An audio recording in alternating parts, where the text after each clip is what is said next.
Hello friends, എന്തൊക്കെയുണ്ട് വിശേഷം? എല്ലാവർക്കും സുഖല്ലേ? ഞങ്ങളും സുഖമായിട്ടിരിക്കണം. രാവിലത്തെ കുറച്ച് പാചകങ്ങളും കുറച്ച് വാചകമൊക്കെ ആയിട്ടാണ് ഞാൻ വന്നിട്ടുള്ളത്. അപ്പോൾ നമുക്ക് പാചകം തുടങ്ങാം. അതിൻ്റെ കൂടെ നിങ്ങളോട് കുറച്ച് കാര്യങ്ങളൊക്കെ സംസാരിക്കാം. അപ്പോൾ നമുക്ക് രണ്ടും ഒരുമിച്ച് കൊണ്ടുപോകാം. പാചകവും വാചകവും ഒരുമിച്ച് എങ്ങനെ പോട്ടെ. പിന്നെ എല്ലാവർക്കും സുഖമാണെന്ന് വിചാരിക്കണം. പ്രകൃതി ദുരന്തങ്ങളൊക്കെ ശമിച്ചെങ്കിലും അത് അനുഭവിക്കുന്ന വയനാട്ടിലെ ആൾക്കാർക്കൊക്കെ ഭയങ്കര ബുദ്ധിമുട്ടാണ്, കഷ്ടപ്പാടാണെന്നൊക്കെ നമ്മൾ വാർത്തയിൽ കൂടെ ദിവസവും കേൾക്കണുണ്ട്. സങ്കടമുണ്ട്, വിഷമമുണ്ട്. അവരൊക്കെ ഒന്ന് പഴയതുപോലെ ആവണമെങ്കിൽ എത്ര കാര്യത്തിലൂടെ വേണമെങ്കിൽ മുന്നോട്ട് പോകാൻ, ഇതൊക്കെ ആലോചിക്കുമ്പോൾ ഭയങ്കര വിഷമമുണ്ട്. ആർക്ക് എന്ത് സംഭവിച്ചാലും ഇതാണ് മനുഷ്യന്റെ അവസ്ഥ. നമ്മൾ എന്തെല്ലാം നേടിയാലും ഒന്നും അല്ല എന്നുള്ളത് തോന്നുന്ന ചില സന്ദർഭങ്ങളാണ് നമ്മുടെ ജീവിതത്തിൽ ഇങ്ങനത്തെയൊക്കെ സംഭവങ്ങൾ വരുമ്പോൾ. എത്ര ആൾക്കാരുടെ സ്വപ്നങ്ങളും അവരുടെ സമ്പാദ്യവും അവരുടെ മോഹങ്ങളും എല്ലാമാണ് ഈ ഒരു ദുരന്തത്തിലൂടെ ഇല്ലാണ്ടായത്. അവരൊക്കെ എന്തെല്ലാം സ്വപ്നങ്ങൾ കണ്ടിട്ടുണ്ടാവും ജീവിതത്തെക്കുറിച്ചിട്ടൊക്കെ. അവരുടെ എല്ലാ സ്വപ്നങ്ങൾക്കും മേലിൽ ഇങ്ങനൊരു ദുരന്തം സംഭവിച്ചത്. മരിച്ചവരെയൊക്കെ തിരിച്ചു കിട്ടുമോ? കൂടപ്പിറപ്പുകളും കുടുംബങ്ങളും നഷ്ടപ്പെട്ട ആൾക്കാരാണ് ഒരുവിധം. അപ്പം ഞാൻ പലഹാരം പുട്ടാണ്. പുട്ടും പഴവും പപ്പടമാണ് ഇന്ന് ഉണ്ടാക്കുന്നത്. അപ്പോൾ അതും കൂടെ ഉണ്ടാക്കാൻ നോക്കട്ടെ. അപ്പം കറിയൊന്നും ഇല്ല കേട്ടോ. മറ്റേത് പുട്ടിന് കറിയൊക്കെ ഉണ്ടാക്കാറുണ്ട്. ഒന്ന് പഴമുണ്ട്, അപ്പോൾ അതുകൊണ്ട് പഴം മതി എന്ന് വിചാരിച്ചു. പപ്പടമുണ്ട്, അത് മതി. അപ്പോൾ പൊടി ഞാൻ നനച്ച് വെച്ചിട്ടുണ്ട്. ഇനി കുറച്ച് തേങ്ങ ചുരണ്ടണം. അപ്പോൾ അതും കൂടെ ചുരണ്ടി വന്നിട്ട് കാണാം. പുട്ടാവുകൊണ്ട് എളുപ്പമുണ്ടല്ലേ ഉണ്ടാക്കാൻ. മറ്റേ ചപ്പാത്തി ആണെങ്കിലും ദോശയൊക്കെ ആണെങ്കിലും കുറച്ച് നേരം നമ്മൾ ഇടുന്നുണ്ട്. ഇത് 2-3 കുറ്റിയാണ് വേണ്ടുള്ളൂ. അപ്പോൾ നമുക്ക് പെട്ടെന്നാവും. പൊടി നനച്ച് വെച്ചതാണ് ഞാൻ. ഉണ്ടാക്കട്ടെ, എന്നിട്ട് കാണിക്കാം.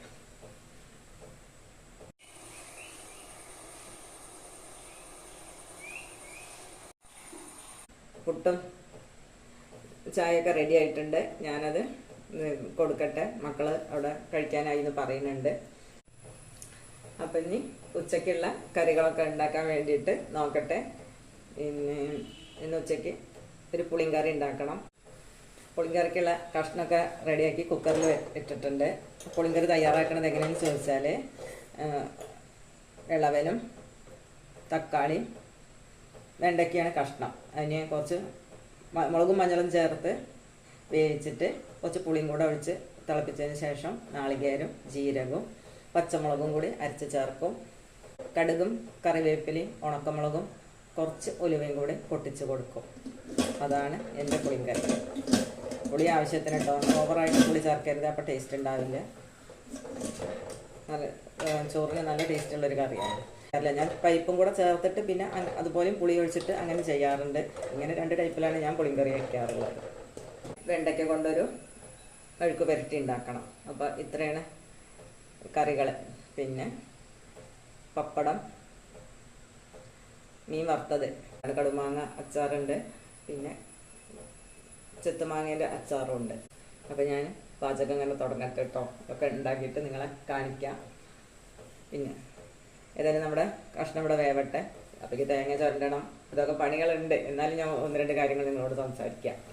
പിന്നെ നമ്മളെല്ലാവരും പറയും ഓരോ ഡൈവോഴ്സും കാര്യമൊക്കെ നമ്മൾ ഓരോരുത്തരുടെയും കേൾക്കുമ്പോൾ നമ്മൾ എപ്പോഴും പറയാറുണ്ട്, അവരെ വീണ്ടും യോജിപ്പിച്ചൂടെ, അല്ലെങ്കിൽ അവർക്ക് ഒന്നിച്ച് ജീവിച്ചൂടെ, അല്ലെങ്കിൽ അവർക്ക് എന്തിനാണ് അവർ ഇങ്ങനെ വേറെ താമസിക്കുന്നത്. അപ്പോൾ എന്തെങ്കിലുമൊക്കെ പ്രശ്നങ്ങളായിട്ടല്ലേ ഓരോ കുടുംബത്തിനകത്തു നിന്നും ഇതേമാതിരി ഡൈവോഴ്സും കാര്യങ്ങളൊക്കെ ഉണ്ടാവാൻ പോകുന്നത്.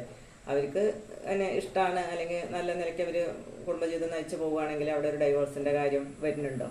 അവർക്ക് 2 പേർക്കും താല്പര്യം ഇല്ലാത്തത് കൊണ്ടല്ലേ ഒരു ഡൈവേഴ്സ് എന്നുള്ള കാര്യത്തിലേക്കൊക്കെ പോകണത്.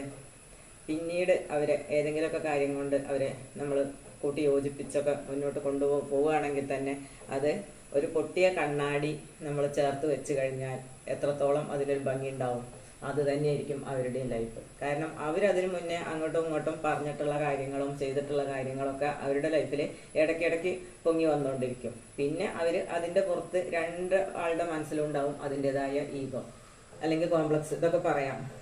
പക്ഷെ അത് പിന്നീട് അവർക്കത് അവരുടെ ലൈഫ് ലോങ് അവർ പ്രശ്നത്തിൽ കൂടെ തന്നെയാവും. ആർക്കെങ്കിലുമൊക്കെ വേണ്ടിയിട്ട് അവർ ഒരുമിച്ച് പിന്നെയും പോകാൻ തീരുമാനിച്ചിട്ടുണ്ടെങ്കിലും അത് ലൈഫ് ലോങ് അത്ര ഒരു സന്തോഷമുള്ള ലൈഫൊന്നും ആയിരിക്കില്ല. ഒരു പൊട്ടിയ കണ്ണാടി നമ്മൾ ആ കഷ്ണങ്ങളൊക്കെ പെറുക്കി ചേർത്ത് നമ്മൾ വീണ്ടും യോജിപ്പിച്ച് വെച്ചാൽ അതിന് എത്രമാത്രം ഭംഗിയുണ്ട്, അതിലേക്ക് നോക്കുമ്പോൾ നമുക്ക് എത്രമാത്രം ഭംഗി തോന്നുന്നുണ്ട്, അത് തന്നെയായിരിക്കും ആ ലൈഫിൻ്റെ അവസ്ഥ. അതാണ് പിന്നെയും യോജിച്ച് പോകാൻ കഴിയില്ല എന്നുള്ള ആൾക്കാരെ വീണ്ടും വീണ്ടും നമ്മൾ കൂട്ടി യോജിപ്പിച്ചിട്ട് കാര്യമില്ല. കാരണം അവർ അന്ന് മനസ്സുകൊണ്ട് അകന്നു കഴിഞ്ഞു. പിന്നീട് ആ മനസ്സുകൾ തമ്മിൽ ഒരിക്കലും അവർക്ക് യോജിച്ച് പോകാനുള്ള ഒരു മെൻറ്റാലിറ്റി ഉണ്ടാവില്ല. വെറുതെയാണ് നമ്മൾ അവരെ കൂട്ടി യോജിപ്പിക്കാൻ വീണ്ടും വീണ്ടും ഒക്കെ നിൽക്കുന്നത്, പരിശ്രമിക്കുന്നത്. പലരും രണ്ടാമത് പിന്നെ യോജിച്ച് പോകാൻ തയ്യാറാവാത്തത് അതുകൊണ്ടാണ്. അവരതിനിടയ്ക്ക് അവരുടെ ജീവിതത്തിൽ പല പ്രശ്നങ്ങളും വന്നിട്ടുണ്ടാവും. പിന്നെ ആരുടെയെങ്കിലുമൊക്കെ കാരണം കൊണ്ടോ എങ്ങനെയെങ്കിലുമൊക്കെ ആവുമ്പോഴാണ് അത് വലിയ പ്രശ്നമില്ലാതെ പിന്നെ അവർ യോജിച്ച് മുന്നോട്ട് പോണത്. മറ്റേ സ്വന്തം ഹസ്ബൻഡ് ആൻഡ് വൈഫ് തമ്മിലുള്ള പ്രശ്നങ്ങളാണെന്ന് വെച്ചിട്ടുണ്ടെങ്കിൽ അവർ രണ്ടു കൂട്ടർ മാത്രം ഇടപെട്ട അല്ലെങ്കിൽ അതുപോലുള്ള ഒരു പ്രശ്നമൊക്കെ ആണെന്ന് വെച്ചിട്ടുണ്ടെങ്കിൽ മുന്നോട്ട് പോകാൻ സാധിക്കാത്തതാണ്. അതിനിടയ്ക്ക് ഉണ്ടാകുന്ന പ്രശ്നങ്ങളെ കൊണ്ട് തന്നെയാണ്. അവരെത്ര പിന്നീട് അത് നമ്മൾ എത്ര യോജിപ്പിച്ച് അല്ലെങ്കിൽ അവർ ആർക്കൊക്കെ വേണ്ടിയിട്ട് അവർ മുന്നോട്ട് പോകാൻ തയ്യാറായാലും അവരുടെ ലൈഫിനകത്ത് അവർക്ക് സന്തോഷം കണ്ടെത്താൻ കഴിയില്ല. ഒരു ഏച്ച് കെട്ടിയാൽ മുളച്ചിരിക്കുന്നു പറയുന്ന പോലെ തന്നെയായിരിക്കും ആ ബന്ധം പിന്നെ മുന്നോട്ട് പോവുക. ആർക്കോ വേണ്ടി അവർ ജീവിച്ചു തീർക്കുക എന്നുള്ള പോലെയൊക്കെ ആയിരിക്കും. പിന്നെ മക്കൾക്ക് വേണ്ടി യോജിച്ചൂടെ, അല്ലെങ്കിൽ മറ്റുള്ള കുടുംബത്തിന് വേണ്ടി യോജിച്ചു പോയിക്കൂടെ എന്നൊക്കെ ചോദിക്കും. സെൽഫായിട്ട് അവർക്ക് സന്തോഷിക്കാൻ രണ്ടു കൂട്ടർക്കും സാധിക്കുന്നുണ്ടാവില്ല. അപ്പോൾ അതാണ് ഒരുവിധം ആൾക്കാരും പിന്നീട് നമ്മൾ എത്ര നിർബന്ധിച്ചാലും വേണ്ടാന്ന് പറഞ്ഞ് കൂട്ടിക്കൊണ്ടുവരാനോ അല്ലെങ്കിൽ അത് യോജിച്ച് പോകാനൊക്കെ പറയുമ്പോൾ കേൾക്കാതെ പോകുന്നതിൻ്റെയും കാര്യം അതാണ്. അപ്പോൾ അകന്നു പോയ ബന്ധങ്ങളൊക്കെ യോജിപ്പിക്കാൻ ശ്രമിക്കുകയാണെങ്കിൽ തന്നെ അതൊരു പൊട്ടിയ കണ്ണാടി യോജിപ്പിച്ച് വെച്ചാൽ എങ്ങനെ ഇരിക്കും, അതുപോലെ തന്നെ ആയിരിക്കും. അതിൽ നോക്കിയാൽ നമുക്കൊരു ഭംഗി ആസ്വദിക്കാൻ കഴിയില്ല, അതിനൊരു ഭംഗി ഉണ്ടാവില്ല. ആ ജീവിതത്തിനകത്ത് അവർക്കൊരു സുഖമോ സമാധാനമോ സന്തോഷമോ അവർക്ക് കണ്ടെത്താൻ സാധിക്കില്ല. അതാണ് പലരും വീണ്ടും തിരിച്ച് അതേ ജീവിതത്തിലേക്ക് തന്നെ തിരിച്ചു പോകാൻ മടി കാണിക്കുന്നതിൻ്റെയും കാര്യം അതാണ്. കാരണം അവരെ കൊണ്ടതിന് സാധിക്കാത്തത് കൊണ്ട് തന്നെയാണ്. നമ്മൾ എങ്ങനെയെങ്കിലുമൊക്കെ അത് ഒട്ടിച്ച് കണ്ണാടി പൊട്ടിയിട്ടുണ്ടെങ്കിൽ നമ്മളത് എങ്ങനെയെങ്കിലുമൊക്കെ കഷ്ണങ്ങൾ യോജിപ്പിച്ച് വെച്ച് കഴിഞ്ഞാൽ എങ്ങനെയായാലും അത് പഴയ പോലെ നിന്ന ആ ഒരു അവസ്ഥയാവില്ലല്ലോ. അതിന് കുറേ വിള്ളലുകൾ ഉണ്ടാവാം, കുറേ പൊടിഞ്ഞ കഷ്ണങ്ങൾ ഉണ്ടാവാം. എങ്കിലും നമുക്ക് ഒരിക്കലും അത് ആ ഒരു പഴയ സ്ട്രക്ചറൊക്കെ ആക്കിയെടുക്കാൻ നമ്മളെ കൊണ്ട് പറ്റില്ല. അത് തന്നെയാണ് ലൈഫിൻ്റെയും കാര്യം. ഒന്ന് അകലം വന്നു കഴിഞ്ഞാൽ അല്ലെങ്കിൽ ആ ജീവിതത്തിനകത്ത് ചില ബുദ്ധിമുട്ടുകൾ വന്നു കഴിഞ്ഞാൽ പഴയതുപോലെ ഒരിക്കലും ആവില്ല. ഏച്ച് കെട്ടിയാൽ മുളച്ചിരിക്കും എന്നുള്ളത് അതിന് ഉത്തമമായിട്ടുള്ളൊരു ഉദാഹരണമാണ്. ഇനി ആരെങ്കിലും എങ്ങനെയെങ്കിലുമൊക്കെ നന്നായിട്ട് പോകാൻ ശ്രമിച്ചു പോകുന്നുണ്ടെന്നുണ്ടെങ്കിൽ അത് അവരുടെ ഭാഗ്യമെന്നും പറയാം. അല്ലാത്ത ഒരുവിധം ആൾക്കാരുടെയൊക്കെ അവസ്ഥ അതാണ്. ആർക്കോ വേണ്ടി ജീവിക്കണോ, ആർക്കോ വേണ്ടി മുന്നോട്ട് പോകണോ എന്നുള്ള അവസ്ഥ തന്നെയായിരിക്കും. പ്രത്യേകിച്ച് ഭാര്യ ഭർത്തൃ ബന്ധത്തിനിടയ്ക്കൊക്കെ വിള്ളൽ വന്നു കഴിഞ്ഞാൽ പിന്നെ അതൊരു ഭംഗിയായിട്ട് പിന്നീട് മുന്നോട്ട് കൊണ്ടുപോകാൻ ഭയങ്കര ബുദ്ധിമുട്ടാണ്. കാരണം രണ്ടുപേരുടെയും ഉള്ളിൽ അതിൻ്റെതായ ഈഗോസ് നിലനിൽക്കും. എന്തെങ്കിലും നമ്മളപ്പോഴത്തെ ദേഷ്യത്തിന് പറഞ്ഞിട്ടുണ്ടെങ്കിലും അത് രണ്ടുപേരും പിന്നീട് എടുത്തിട്ട് അതിങ്ങനെ പറഞ്ഞുകൊണ്ട് മുന്നോട്ട് പോകും.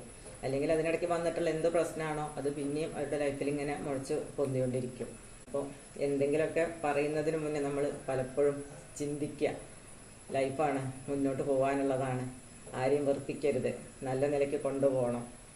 ലൈഫിൽ സന്തോഷം വേണമെന്നുണ്ടെങ്കിൽ നമ്മൾ നന്നായി പെരുമാറി നല്ല നിലയ്ക്ക് മുന്നോട്ട് പോകാൻ ശ്രമിക്കുക വേണം. അപ്പോൾ മാത്രമാണ് ഭംഗിയുള്ളൊരു ജീവിതം ഉണ്ടാക്കിയെടുക്കാൻ സാധിക്കുള്ളൂ.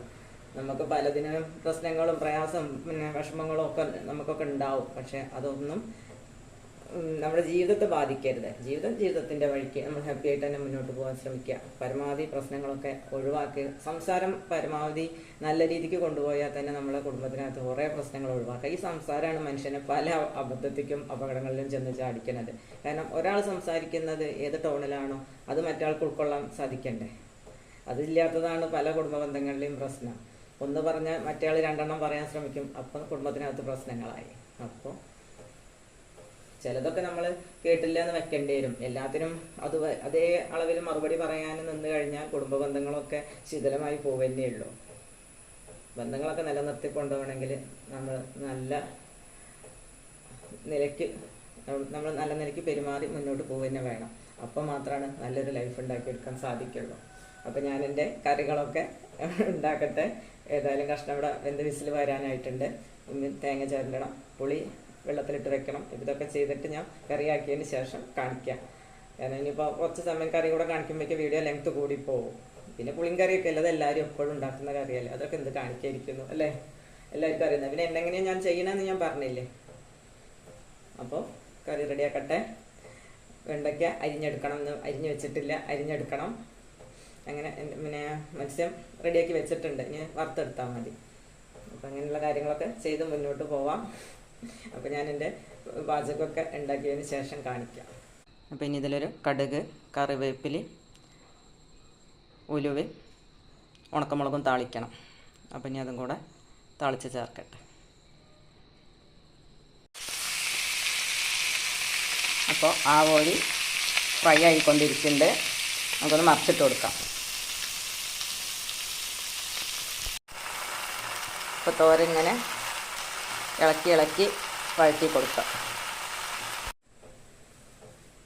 അപ്പോൾ ഇന്നത്തെ വീഡിയോയും വിശേഷങ്ങളൊക്കെ എല്ലാവർക്കും ഇഷ്ടപ്പെട്ടു എങ്കിൽ ലൈക്ക് ചെയ്യണം, കമൻറ്റ് ചെയ്യണം, ഷെയറും ചെയ്യണം. സബ്സ്ക്രൈബ് ചെയ്യാതെ കാണുന്ന ആൾക്കാരൊക്കെ ഉണ്ടെങ്കിൽ സബ്സ്ക്രൈബ് ചെയ്ത് കാണാൻ ശ്രമിക്കൂ.